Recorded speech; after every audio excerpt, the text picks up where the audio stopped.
కరెక్ట్‌గా శ్యామల అక్కడే దొరికిపోయింది. మొన్న ఆ బస్సు ప్రమాదం సమయంలో కూటమి ప్రభుత్వం మీద ఏ స్థాయిలో విషం చిమ్మారో మనం ఆధారాలతో సహా అనేక వీడియోలు కూడా చేశాం. అందులో ప్రధాన పాత్ర శ్యామలది. శ్యామల తాడేపల్లిలో ప్రెస్ మీట్ పెట్టి ఇది ఖచ్చితంగా కల్తీ మద్యం తీసుకోవటం వల్ల, బెల్ట్ షాపులో మద్యం కొనటం వల్లే ప్రమాదం జరిగింది, దానివల్లే అంతమంది చనిపోయారని చెప్పి ఒక స్టేట్మెంట్ అయితే ఇవ్వడం జరిగింది. దానికి కూటమి ప్రభుత్వానికి బాధ్యత అని చెప్పి ఒక స్టేట్మెంట్ ఇచ్చింది. అయితే యాంకర్ శ్యామల మాత్రమే కాదు, చాలామంది ఇదే స్టేట్మెంట్, ఇదంతా కూడా వైసీపీ అధిష్టానం నుంచి వచ్చిన ఆదేశాలు. సో అందరూ మాట్లాడారు. ఎవరైతే మాట్లాడారో వాళ్ళందరికీ కూడా దాదాపుగా 27 మందికి పోలీసులు నోటీసులు ఇచ్చి విచారణకు రమ్మన్నారు. ఆ విచారణలో భాగంగా నిన్న శ్యామలతో పాటు మరికొంతమంది కర్నూలు డిఎస్పీ ముందు విచారణకైతే హాజరయ్యారు. సో విచారణ సమయంలో పోలీసులు అడిగింది ఒకటే, అందులో టెక్నికల్ టీం కూడా పాల్గొన్నారు. మీరు ప్రెస్ మీట్ ఏదైతే శ్యామల మాట్లాడిందో ఆ ప్రెస్ మీట్ని, ఆ క్లిప్ని చూపించి మీరు బెల్ట్ షాపులో మద్యం కొనటం వల్ల చనిపోయారని మాట్లాడారు కదా, ఆ బెల్ట్ షాపు డీటెయిల్స్ మాకు ఇవ్వండి, దాని ఆధారాలు మాకు ఇవ్వండి, అక్కడ కొన్నారు అనటానికి మీ దగ్గర ఉన్న ఆధారాలు ఏంటో చెప్పండి అని డిఎస్పీ అడిగితే పాపం గొంతులో పచ్చి వెలక్కాయ పడింది. ఎందుకంటే మనం పార్టీ ఆఫీస్ నుంచి వచ్చి చిల్లర తీసుకుని మాట్లాడినంత ఈజీ కాదు పోలీసుల విచారణలో ఆ సాక్ష్యాలు చెప్పడం అనేది. సో ఎప్పుడైతే మీ దగ్గర ఉన్న ఆధారాలు ఇవ్వాలందో శ్యామల చేతులు తేలేసేసింది, 2 చేతులు తేలేసేసి నాకేం తెలియదు పార్టీ అధిష్టానం నుంచి వచ్చిన ఆదేశాల మేరకు మాట్లాడా. అంటే శ్యామలకు ఆ రోజు ఏం జరిగిందో, ఎందుకు జరిగిందో, ఎలా జరిగిందో తెలియదు. ఈ మాట నేను చెప్పలా, యాంకర్ శ్యామల పోలీసుల విచారణలో చెప్పిన మాట అది. నాకు తెలియదు, పార్టీ అధిష్టానం చెప్పింది, పార్టీ అధిష్టానం చెప్పినట్టు నేను మాట్లాడాను అంది. ఇప్పుడు పార్టీకి నేను కూడా చెప్తా, అసలు ఆ బెల్ట్ షాప్ నువ్వు అన్నావు కదా బెల్ట్ షాప్ అని, నేనేమంటానంటే ఆ బెల్ట్ షాప్ శ్యామలే నడిపిందంట. నేనేమంటా ఆ బెల్ట్ షాప్ శ్యామలే నడిపిందంట. ఆధారాలు చెప్పక్కర్లేదు, నాకెవరో చెప్పారు కాబట్టి నేను మాట్లాడానంటే కుదురుద్దా? నువ్వు ఒక రాష్ట్ర అధికార ప్రతినిధిగా ఉన్నావు, ఒక పార్టీకి ప్రాతినిధ్యం వహిస్తున్నావు, మరి అలాంటప్పుడు ఎవరో చెప్తే నేను మాట్లాడాను అది ఎలా చెప్తావు? నువ్వేం చిన్నపిల్లవు కాదు కదా. అరే అది తప్పని నాకు తెలియదు, తెలియక నేను చేశాను అంటానికి నువ్వేం చిన్నపిల్లవు కాదు కదా. పత్తిత్తు కబుర్లు చాలా చెప్తావు కదా, మీడియా ముందు కూర్చుని చంద్రబాబు గారి గురించి మాట్లాడతావు, లోకేష్ గురించి మాట్లాడతావు, పవన్ కళ్యాణ్ గురించి మాట్లాడతావు, చివరికి ఎన్టీ రామారావు గురించి మాట్లాడతావు. ఇన్ని పత్తిత్తు కబుర్లు మాట్లాడా నువ్వు. అరే నేను ఒక మాట్లాడుతున్నానంటే దానికి ఏదన్నా క్రెడెన్షియల్ ఉంటేనే మాట్లాడాలి, మన దగ్గర ఆధారాలు ఉంటేనే మాట్లాడాలి అని ఇంగిత జ్ఞానం నీకు లేదా? లేకపోతే కూటమి ప్రభుత్వం చూస్తా ఊరుకూడదే, పోలీసులు మనల్ని ఏం చేస్తారో అనుకున్నావా? పోలీసుల విచారణలో శ్యామల ఏం చెప్పింది నాకు తెలియదని చెప్పింది. ఏం చెప్పిందో చూడండి ఒకసారి శ్యామల ఆధారాలతో సహా. ఇది శ్యామల చెప్పిన మాటలు. ఇది జగన్ చెప్తేనే మాట్లాడా, పార్టీ ఆదేశాలు పాటించా, కావేరీ ప్రమాదంపై నో ఐడియా, స్పాట్కు నేను వెళ్ళలేదు, ఎలాంటి డీటెయిల్స్ తెలియదు, పోలీసుల విచారణలో వైసీపీ నేత శ్యామల ప్రశ్నలకు ఉక్కిరి బిక్కిరైన యాంకర్. ఇందాకేం చెప్పా, మనం పార్టీ ఆఫీసులో చిల్లర తీసుకుని మాట్లాడినంత ఈజీ కాదు. ఒక ప్రెస్ మీట్ పెడితే ఎంతో కొంత ఇస్తారు, సంచిలో వేసుకుని వెళ్ళిపోయినంత ఈజీ కాదు మనం ఇక్కడ మాట్లాడటం అనేది. సో శ్యామల ఏం చెప్పింది ఇక్కడ, జగన్ చెప్తేనే, జగన్ మీన్స్ అక్కడ పార్టీ ఆదేశిస్తే, స్వయంగా జగన్మోహన్ రెడ్డి చెప్పాడనా లేదా ఇంకొకరు చెప్పారనే కాదు, వైసీపీ పార్టీ ఆదేశిస్తే నేను మాట్లాడా అని చెప్పింది. అందుకని ఏం చెప్పింది, ప్రమాదంపై తనకేం తెలియదు అంట. నేను ఇందాక అదే చెప్పా, అసలు కావేరీ బస్సు ప్రమాదం ఎందుకు జరిగింది, అది ఎక్కడి నుంచి ఎక్కడికి వెళ్తుంది, దాని పర్మిట్లు ఎక్కడ ఉన్నాయి, ఏపీతో దానికి ఉన్న సంబంధాలు ఏంటి, ఏ టైంలో జరిగింది, దాంట్లో తప్పు ఎవరిది, ఇవేమీ శ్యామలకు తెలియదు. శ్యామలకు ఒకటే తెలుసు, పార్టీ ఎంతో కొంత చిల్లర ఇచ్చింది, దాన్ని ఇటుపక్క బ్యాగులో వేసుకున్నామా, మైకు ముందు 2 మాటలు మాట్లాడామా, తుర్రును కారు వేసుకుని వెళ్ళిపోయామా, ఇది మాత్రమే శ్యామలకు తెలుసు.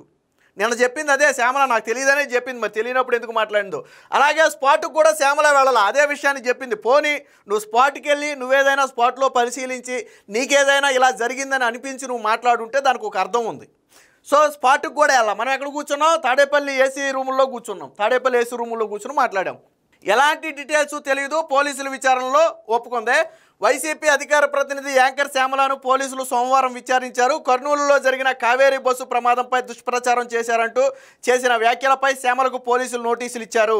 విచారణకు రావాల్సిందిగా నోటీసుల్లో పేర్కొన్నారు. ఈ క్రమంలో సోమవారం వైసీపీ నేత విచారణకు వచ్చారు.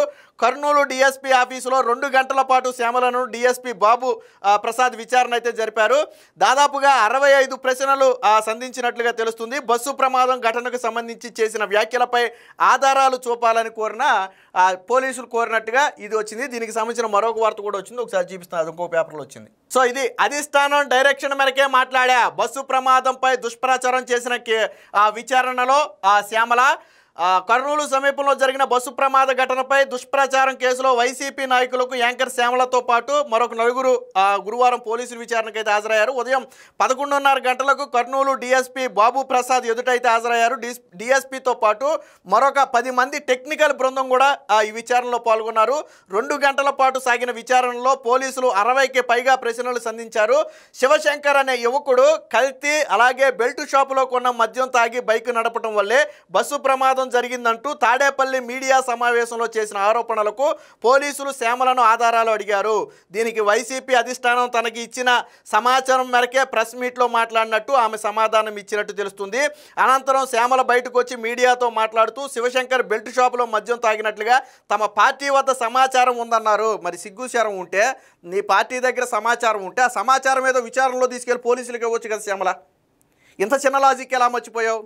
లోన పోలీసులకేమో 2 చేతులు ఎత్తేసి నాకేం తెలీదు, జగన్మోహన్ రెడ్డో లేకపోతే పార్టీ చెప్తేనో నేను మాట్లాడా, నాకు వాస్తవానికి దాని గురించి తెలియదని లోన పోలీసుల విచారణలో చెప్పుద్ది. బయట ప్రెస్ మీట్లోకి వచ్చి ఏం చెప్పుద్ది, మా పార్టీ దగ్గర సమాచారం ఉందని చెప్పుద్ది. మీ పార్టీ దగ్గర ఉన్న సమాచారం ఏదో తీసుకుని పోలీసులకి ఇవ్వచ్చు కదా విచారణలో. నీ పార్టీ దగ్గర సమాచారం తీసుకెళ్ళవచ్చు కదా, ఎందుకు ఇవ్వాలా పోలీసులకి? అంటే పార్టీ అధిష్టానం దూకమంటే దూకేయటం, వెళ్ళమంటే వెళ్ళటం, రమ్మంటే రావటం. అంటే నీకంటూ ఏమీ లేదు, శ్యామలకంటూ ఏమీ లేదు, శ్యామలకంటూ ఏం క్రెడిబిలిటీ లేదు అక్కడ, శ్యామలకంటూ ఏమీ తెలియదు. పార్టీ నుంచి ఒక స్క్రిప్ట్ రాసిస్తే as it is Jaganmohan Reddy లాగా దాన్ని దింపేయటం, అంతే శ్యామలకు తెలిసింది.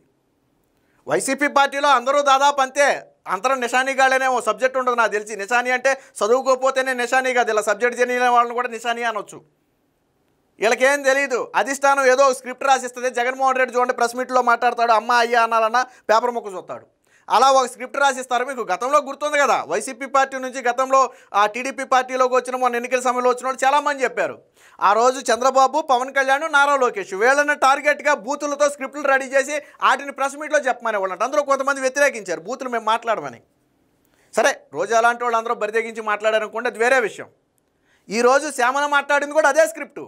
అంటే వాస్తవానికి వాళ్ళు బెల్ట్ షాపులో కొన్నారా, లైసెన్స్డ్ షాపులో కొన్నారా శ్యామలకు తెలియదు. అసలు బెల్ట్ షాప్కి లైసెన్స్ షాప్కి తేడా ఏంటో శ్యామలకు తెలియదు. తెలియకుండానే కల్తీ మద్యం అని మాట్లాడింది, బెల్ట్ షాప్లో కొన్నారని మాట్లాడింది. మరి ఆ రోజు అంత గంభీరంగా మాట్లాడి నువ్వు ఈరోజు ఆధారాలు ఇమ్మంటే ఎందుకు ఇవ్వలేదు? 2 చేతులు ఎందుకు ఎత్తేసావు? సో వైసీపీ పార్టీలో ఉన్నవాళ్ళు చేసే ప్రతిదీ ఇదే. అధిష్టానం ఫేక్ ప్రచారాన్ని ప్రోత్సహిస్తుంది, అదే ప్రచారాన్ని వీళ్ళ ద్వారా ప్రజల్లోకి తీసుకెళ్తుంది. దీనికి వైసీపీ పేటీఎం బ్యాచ్ జాకీలేసి లేపటం. మళ్ళీ శ్యామలకే ఏమీ తెలీదు, ఆ తెలియదని ఆవిడే చెప్పింది, నేను చెప్పలా. పోలీసుల విచారణలో ఆవిడే చెప్పింది. ఏమీ తెలియని శ్యామలకి వీళ్ళు జాకీలేసి లేప. ఇప్పుడు ప్రస్తుతానికి వైసీపీ పార్టీలో శ్యామల ఒకతే మాట్లాడుతుంది, అడపదడప రోజా వస్తుంది తప్ప ఎవరూ మాట్లాడట్లా. పాపం శ్యామల ఒకదాన్ని బలిపశువుని చేస్తున్నారు. రేపో మాపో ఇది సరే, ఈ ఇష్యూని కాసేపు పక్కన పెడదాం, రేపొద్దున ఏదో తీవ్రమైన ఇష్యూ వస్తుంది. ఆ రోజు కూడా ఇదే సమాధానం చెబుతా కోర్టులో. ఆ సమాధానం మా అధిష్టానం ఇస్తే నేను మాట్లాడానంటే కోర్టులో ఒప్పుకుంటాయా? మా అధిష్టానం చెప్పింది కాబట్టి నేను 10 మందిని పొడిచేసి వచ్చానంటే కోర్టులో ఒప్పుకుంటాయా? మా అధిష్టానం చెప్పింది కాబట్టి నేను బ్యాంక్ రాబరీ చేశానంటే కోర్టులో ఒప్పుకుంటాయా? నువ్వు చెప్పింది అలాగే ఉంది. నువ్వు ఒక ప్రభుత్వం మీద నిందేసావు, అందులో చంద్రబాబు గారిని, పవన్ కళ్యాణ్ని, నారా లోకేష్ని ఇంక్లూడ్ చేసి మాట్లాడావు. ఈరోజు ఎలా మాట్లాడావో ఆధారాలు ఇవ్వండి నాకు తెలియదని చెప్తున్నావు. ఇది శ్యామల బుద్ధి, ఇది శ్యామల నైజం. శ్యామల లాంటి వాళ్ళని వాడుకుని జగన్మోహన్ రెడ్డి పాపం గడుపుకోవటం. సో వాస్తవానికి మరి నిజంగా జరుగుంటే బెల్ట్ షాప్, ఎందుకంటే అది బెల్ట్ షాప్ కాదు అని పోలీసులు సీసీటీవీ ఫుటేజ్ విడుదల చేశారు. స్వయంగా రెండో వ్యక్తి ఎర్రస్వామి ఎవరైతే ఉన్నాడో ఆ వ్యక్తే చెప్పాడు, మేము బెల్ట్ షాప్లో కొనలేదురా బాబు, మద్యం షాప్లోనే కొన్నామని. సీసీటీవీ ఫుటేజ్లు విడుదల చేశారు కదా. మరి అన్నీ తెలిసిన తర్వాత కూడా బెల్ట్ షాప్ అన్నామంటే మరి ఏమనుకోవాలి వాళ్ళని? ఖచ్చితంగా విచారణ చేసి వదిలేయటం కాదు, అవసరమైతే జైల్లో వేయాలి. 1 వారం రోజులు జైల్లో వేస్తే రేపటి రోజున గుర్తుంటుంది. ఎప్పుడైనా ఇలాంటి తప్పుడు ప్రచారం చేయాలన్నా, తప్పుడు మాటలు మాట్లాడాలన్నా గుర్తుంటుంది. ఏదేమైనా మొత్తానికి ఆ నిన్నటి పోలీసుల విచారణతో శ్యామల బండారం మొత్తం కూడా బయటపడింది.